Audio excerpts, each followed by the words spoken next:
Good day, my name is Dilin Majid and I'm a nursing student just like you guys. Today, I will be presenting my real-life analysis for Activity 3, which is based on a real report I read on social media about nurse burnout at St. Luke's Hospital.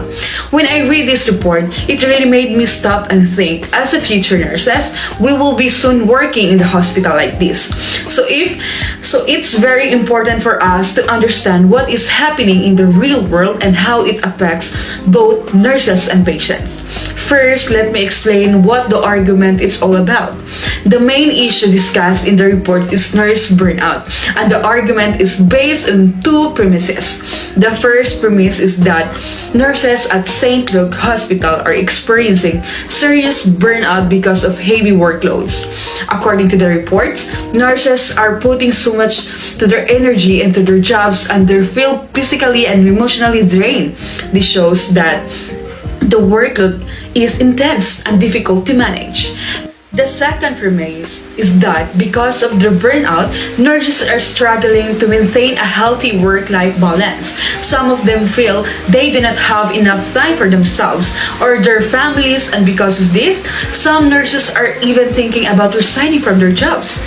I see these two premises as the foundation of the argument.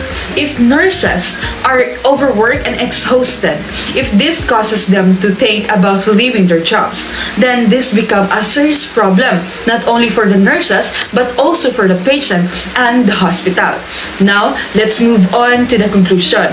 Based on these premises, the conclusion is the nurse burnout must be addressed in order to ensure good patient care and to help hospital keep their nurses. In simple terms, if nurses are taken care of, they will be able to take better care of their patient.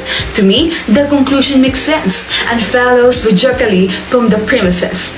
Next, I want to talk about the type of argument used, and I believe this is inductive argument. This means that the conclusion is based on specific observations. In this case, the observations are the real report of the nurses experiencing burnout and considering resignation. From this example, we make a general conclusion. The nurse burnout is a serious issue that needs to be fixed. When it comes to validity and soundness, I think this argument is reasonable. The premises seems believable because we already know that the nurses often face stress and heavy workloads.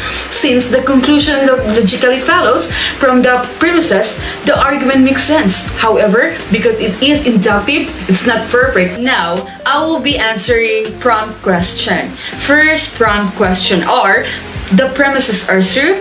Based on what I've read, I believe they are. The reports clearly mention burnout and difficulty maintaining work-life balance, which shows that nurses are really struggling. Second prompt question, does the conclusion logically follow? Yes, it does. If nurses are burnout and thinking about leaving, then addressing burnout is clearly important for keeping nurses and ensuring quality patient care. Third question, how could the arguments be improved? I think the arguments will be stronger if it includes a specific solution. For example, suggesting hiring more nurses, reducing workloads, or giving nurses more rest. The fourth prompt question, are there hidden assumptions? Yes, they are. One hidden assumption is that the hospital has enough money and resources to fix the problem. Another assumption is that fixing burnout alone will solve all patient care issues, even though other factors can also affect patient outcome. And finally, I want to share my personal reflection as a nursing student.